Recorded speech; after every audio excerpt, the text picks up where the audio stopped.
Music by TV.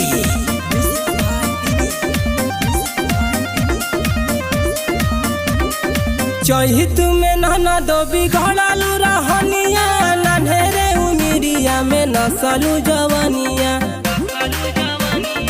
ए हो चहित में नाना दो बिगड़ालू रहनिया, नन्हेरे उमिरिया में नसलू जवनिया। केने खुश रहलू बोल डाली में, दाँत गड़ल बाटे के कढ़ई घाली में, दाँत गड़ल बाटे के कढ़ई घाली में।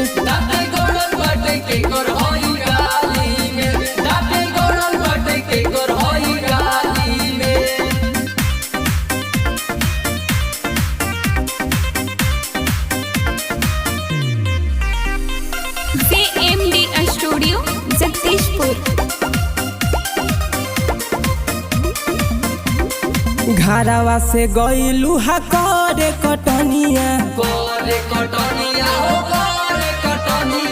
कहिए के आवत हरू डबल खटनिया।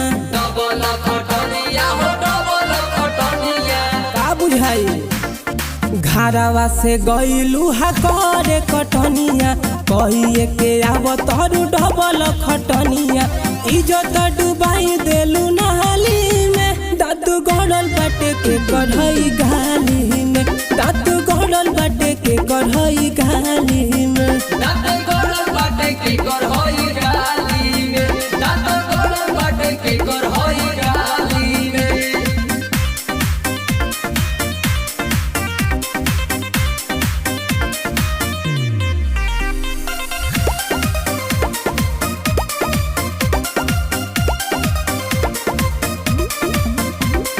कमलेश देहातिया धंजी परकाश से,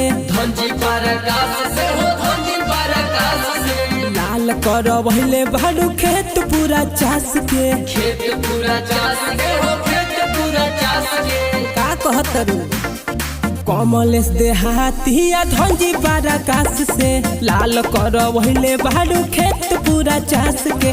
रहता मिजाज खुशहाली में, दाँत गड़ल बाटे के कढ़ई घाली में, दाँत गड़ल बाटे के कढ़ई घाली में।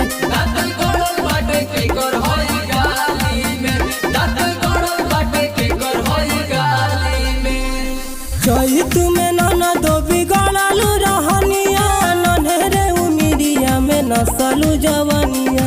केने घुसरलू बोल डाली में, दाँत गड़ल बाटे के कढ़ई घाली में, दाँत गड़ल बाटे के कढ़ई घाली में।